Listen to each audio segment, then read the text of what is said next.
receiver. And my passion was really to play football. I love to play football. My dad was a head coach for 30 years, so that was something I was very passionate about. More so than anything, I really just, maybe the wrong approach, but I always just wanted to prove everybody wrong on everything I did. If they told me I was too short, I tried to jump higher. If they said I was too slow, I tried to run faster. And I kind of approached the professional fishing side of things about the same way. I had teachers like they did that said that you'll never be a professional fisherman. I was like, well, I'm going to go do it, So I started out in college, and once a couple knee injuries sidelined me forever, I decided to start fishing on a college fishing team at Stephen F. Austin, and went on to fish the FLW College Series, and actually was the first angler to make the Bassmaster Classic through that. Through the Bass College stuff, and then I fished BFLs, the FLW BFLs, and then worked up that direction. But being a short person, you always catch a lot of grief, especially from guys like these. We really didn't know that was the issue. I'm sorry. I apologize. No, yeah, y'all keep talking because that makes I think you're as tall as I am. Well, Scott's kind of short, but no, I don't know. I just I really enjoy fishing. Actually, Tommy Martin is a Bassmaster Classic winner. He's the one that introduced me into bass fishing. His son played for too strong. That's why you're not a receiver anymore. He taught me how to fish, and I grew up with him. Oh, I'm not worried about these guys. It's all day, every day. But yeah, that's pretty much my background. This is my first Forestwood Cup. I'm probably the only one sitting up here that this is their first cup. But I'm only one of two people up here that's made both the Classic and the Cup, if I remember that correctly. That's right. Me and Wesley. But those other guys are absolutely, able to. They just don't fish both series. But it's just it's an honor to be up here with these guys. I've looked up to these guys for a really long time, minus maybe Sprague. But he looks up to me every day when I look at him. But no, these guys are great fishermen. This is I never got to answer earlier, but Lake Murray is really a beautiful lake. The fishing could be a little bit better, but you can't expect much in August. Anywhere you go, unless you go way up north. So, fishing's always going to be tough in the south and in the summertime.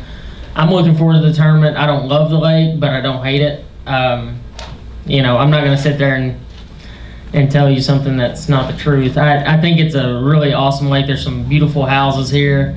You really haven't caught any fish if you're commenting on the houses. There's... the houses are pretty. The water was blue. I saw the clouds. I saw a rock. Yeah, he's really not around there, guys. If he's on your fantasy fishing team, just go back and repick, guys. I'm just going to give you a heads up. I wouldn't pick me. No, I wouldn't pick me.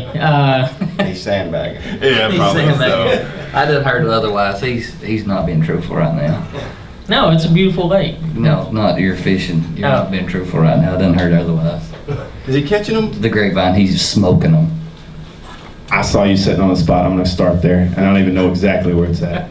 We got a lot of fishing fans and some younger studiers here of fishermen like yourselves. If you guys have any questions you'd like to ask, I'd be glad to give you the microphone. Just raise your hand, and we'll. We got a question right here. Here you go, sir. How's it going, guys? Good morning. My name's Keith You wrote your Bowes. question out? I did. I prepared. Oh, he's wrote them down on his notes. That's right. Well, you got to be prepared. He needs a job in broadcast. All right. I would ask this to Scott or Wesley, but you guys have been in the business for a while. I think y'all started, 2002, 2003 time frame? 90. In the FLW. 98. In the FLW tour. 98. Good job. He's an old man. Yeah. Anyway. Whoa, easy, house. It's called Just for Men. You brush that stuff right in there. It's called Insure. Insure, right here. All right, guys. Here in South Carolina. I can't help but eat Metamucil every day. Come on, seriously. All right. Here in South Carolina, we have a fishing rod company called Level Performance Rods. Level. As you know, with Anthony Gagnari, who won the Forestwood Cup here in Lake Cheated. Murray, Yeah. 2014. Still out for debate. Andrew, I'm gonna ask you this because you may be, you be coming up in the college rankings and all, and probably studied a lot of different fishing rods. How important is it to have a good quality fishing rod out there on the water? You know, it's extremely important. I work with Luz. I handle a lot of the marketing and advertising, and I get a lot of the prototype rods and design. I help design a lot of rods and things like that. Having a good quality, well-balanced rod is extremely important, something that's sensitive. But the one thing that a lot of companies, I feel like, don't pay attention to is the consumer sometimes. So there's an even balance between quality and affordability. You know, you can make the best rod ever, but it might cost you $600 or $700. And to find that range of a really great affordable rod, we all use different rods.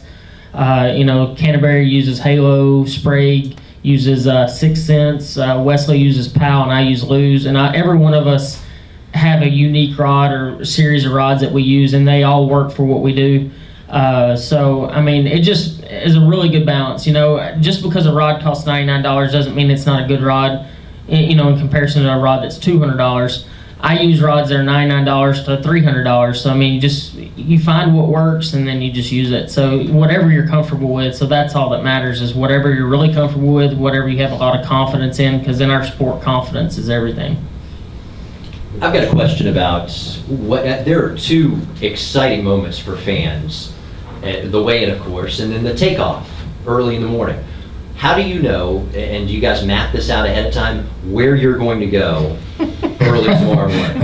And does it change from day to day? Yeah, it definitely changes. That's something that I can answer. They can all answer, but it definitely changes. I mean, I've got a spot picked out in my mind that I'm going to start. More than likely, I'm going to start there. But if we're at blast off and it's stormy and rainy or wind's blowing really bad, you know, I mean, that's the decisions that win and lose tournaments right there. You can't write down everywhere you're going to stop and what time you're going to do it on a piece of paper and go fish a tournament. You can't follow those rules because there's not any.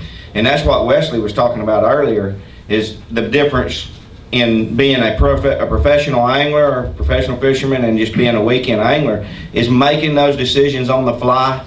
You know, noticing, is fishing the moment. That's the biggest thing. Time on the water, fishing the moment, and that's the biggest thing. There's no making that change. There's no substitute for being on the water. You can read every book that there is to read. You can Google it. You can watch every fishing show there is to watch. No matter, but until you do it, apply it, go on the water and do it. I call it. A lot of people call it reading the water. Like you got guys that are just really good at it, and that's, you know.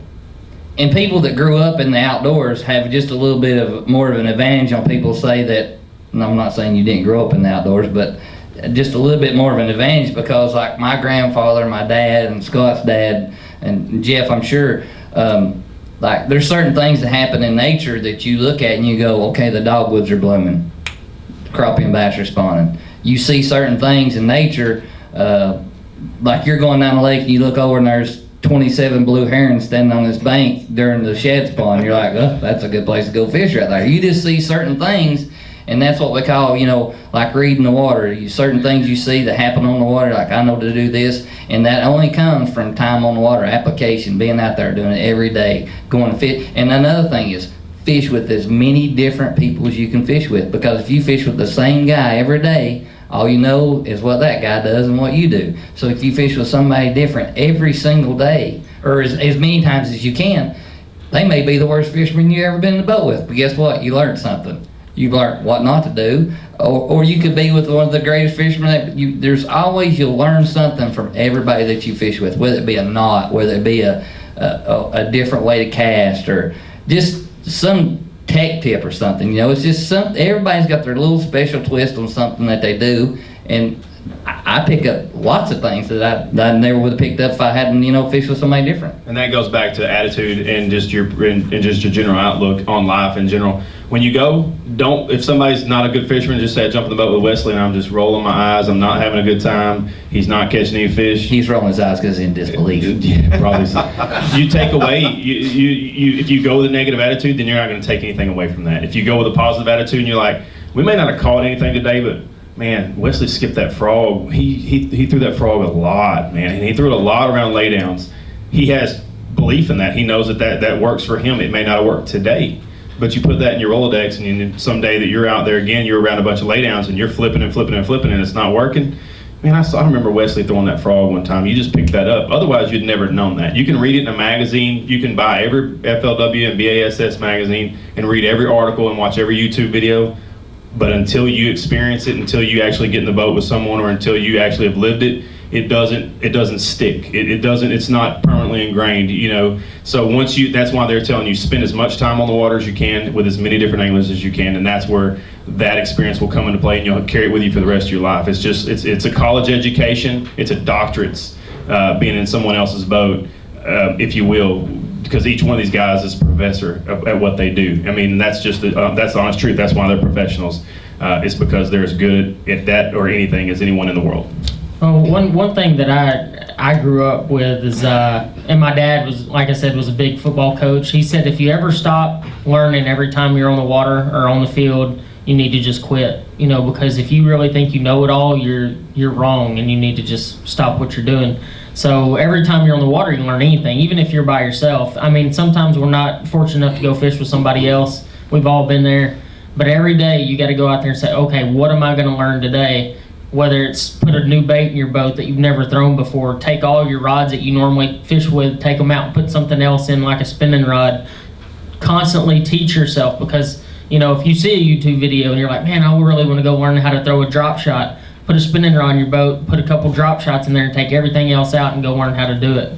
And I mean, that's how I learned. Every technique that I learned, for the most part, like deep cranking, I put 3 deep cranking rods and a box of deep diving crankbaits in the boat, and I took everything else out and I threw it for 2 months straight and didn't catch very many fish, but I learned how to fish a deep diving crankbait. So These guys have talked about attitude, how to practice and everything, but somebody in this particular tournament's going to do good that didn't have a good practice for 4 days. You know, sometimes being on the water, that time on the water, and eliminating water is as good as catching fish, as good as finding fish. So, you know, if they keep a positive attitude and they don't go fish those places that they didn't get bit, they're going to run into them eventually. Prime example, that's Brad Knight. Brad Knight won the Forcewood Cup 2 years ago, and he got 1 bite all the practice. 1 keeper bite, and he ended up winning the tournament. Had the worst practice of anybody in the history of practicing, probably. So, but $500,000 later, it was the best practice of his life. Guys, Paul is here. Paul wants to ask a question. Scott, everybody knows you had a really close call here in 2014. Without giving away the farm, can you elaborate, if you're able to carry over any knowledge from that tournament? Yeah. Yes, please. Go for it. And one other question for Andrew. Andrew, biggest event in FLW each year. They say when you show up for these things as a rookie, you're obviously not a rookie, even though you're fishing this, because you fished the Bassmaster Classic.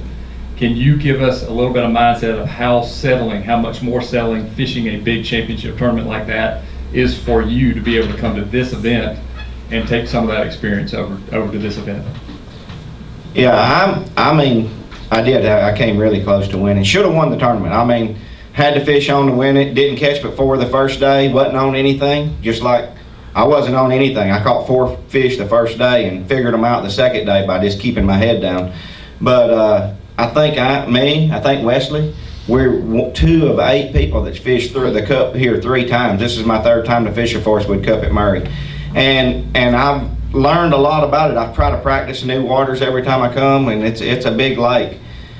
You know, and I had that deal, a shallow deal going on in 2014, throwing a horny toad on a buzzbait, and, you know, there was several guys that did it then. But what was the really key spot? There were several people that did that then, but now that this week I think everybody that's in the tournament has done it, and those fish have seen it for years now. And like Wesley was talking about the water falling, that water's been falling, and those shallow fish just hadn't been cooperating for me. But you know, I mean, I really haven't taken a lot from 2014 and put it into this one because of that. My main deal was shallow, but I still feel like, you know, if you did that all day, you could get a few bites. I don't know that you'd get 5, but you could get a few bites doing that. And I learned a lot of areas to fish, and you know, there's still some fish in a few areas that I did catch some then, but it's not near as good shallow as it was then. So I'm going to venture out and fish for some of those herring fish this week, and we'll see how it goes. Getting prepared for this tournament in comparison to like the Classic or anything else, I tend to thrive in big tournaments. I like the fact that there's not very many boats in it. The thing is about our normal tour events are about 160 boats. So, it was kind of odd today or the last 4 days is to run around and not see anybody. Every day you might see 4, 5, 6 boats, something like that. You just didn't see very many people. And that kind of throws you off a little bit. You'll get down there I ran down to the dam to fish some herring fish, and I didn't see a boat in sight. I mean, I'm down here like where it goes down, and I'm like, I don't even see anybody. So it kind of threw me off a little bit as far as that goes. But it's just a different mindset. You gotta, in a tour event, we're going out there trying to fish for points, trying to make it to this tournament. But in this tournament, it's all about just winning. And, we all come out here with the mindset to win. We don't come out here to finish second. If you're not first, you're last. So that's kind of how you have to be. And so that's kind of my mindset. Is I want to win. Bobby. No, it's mine. Oh. He got it from me. Y'all don't mind me. Don't mind me. I'm just doing what you guys are doing back for my Instagram Why are you- followers. Oh, good, okay. So Why are you everybody holding can it so see. weird, Sprague? Because he likes his Sorry. son like that. Thank Wesley you. mentioned a few minutes ago something this country boys all understand because it may be a huge benefit over people who didn't have the opportunity to grow up in the country where you were constantly in tune with nature and observing things going on. And when you knew you